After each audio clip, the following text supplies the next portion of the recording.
Other news making headlines today, and firstly, Apple. Did they make a mistake by releasing two phones at the same time? Now, last week the company unveiled the 5S upgrade model and a cheaper version called the 5C. But unlike they usually do, Apple haven't released sales figures for the new devices as yet, and some are speculating it's because that cheaper 5C is cannibalizing its more expensive counterpart. Well, let's get more on this story and others with Jennifer Dudley-Nicholson. She's a technology editor, the national one, from news.com.au.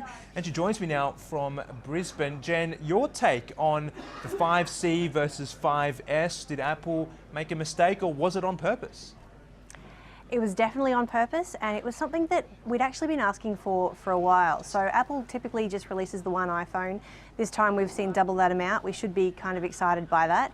But the market and analysts have really been asking for a cheaper iPhone, and this one is cheaper, but it's not as cheap. So I think if Apple made a mistake here, it's that the iPhone 5C isn't as cheap as it potentially should be.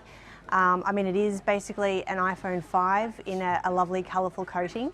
But what I think the mistake they made, they could have added old software, for example, and brought that price down, because currently it's sitting $739 just for the entry-level model, and that's not a budget that a lot of people have when they think about a budget phone. Yeah, absolutely. I mean, they're meant to target emerging markets here, but if you're someone in Indonesia or China, for example, and you've got a range of Android phones at the $300 price point, are you really going to fork out, $700 for a 5C when you can get the full version for around $800? Have they got the pricing wrong? I think they have got the pricing wrong, and I think they've maybe targeted it just a little bit wrong, because even if, like I said, if they wrapped up an iPhone 4 in a colourful coating and tried to sell that for a $500 price mark, I think it would have done a lot better in those emerging markets. And even in markets like Australia, where a lot of school kids will look to this sort of phone, a lot of tweens will be interested in it. Looks like a fantastic phone. However, it's just a bit too expensive. And I mean, you mentioned Google Android, it's their major competitor. Right. You can buy an Android phone for less than $100, as well as right up to the price of an iPhone 5S, which is, almost $1,200.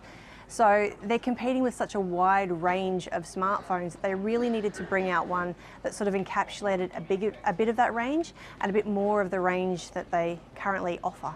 Okay, now let's go into that competitor, Google. They're buying out an app called Bump Technologies, and this is a different way to share photos and contacts, etc. What can you tell us, Jen, about this app and why Google might have bought it?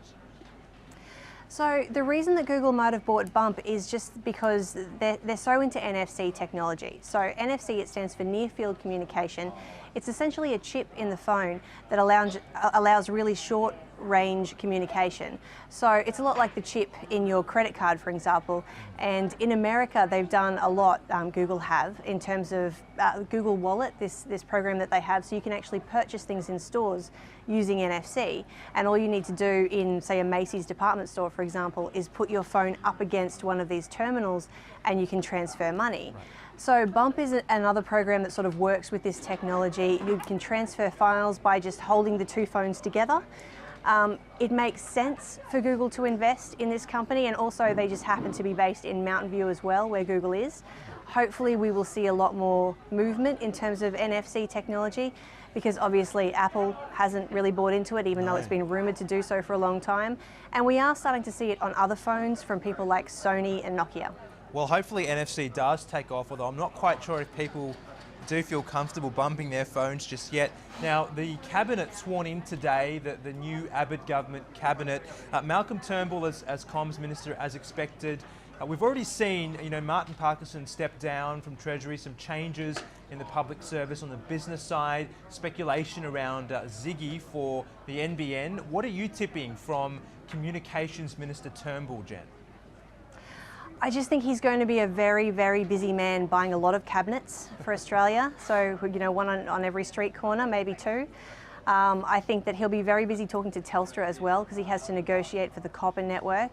He has to, talk about the maintenance of the copper network, which is something that he doesn't like talking about in public. It certainly hasn't so far.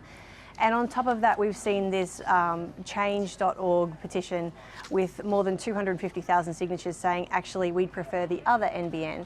Now, obviously that isn't going to happen, but in order to make the coalition version happen, he's got a lot of peddling to do, essentially. Absolutely. I don't think many people realise there's going to be cabinets on all these streets around the country if the NBN goes ahead under the coalition. We'll have to wait and see. Of course, we are in a budget emergency, as they're saying. Jen, thanks for the update today.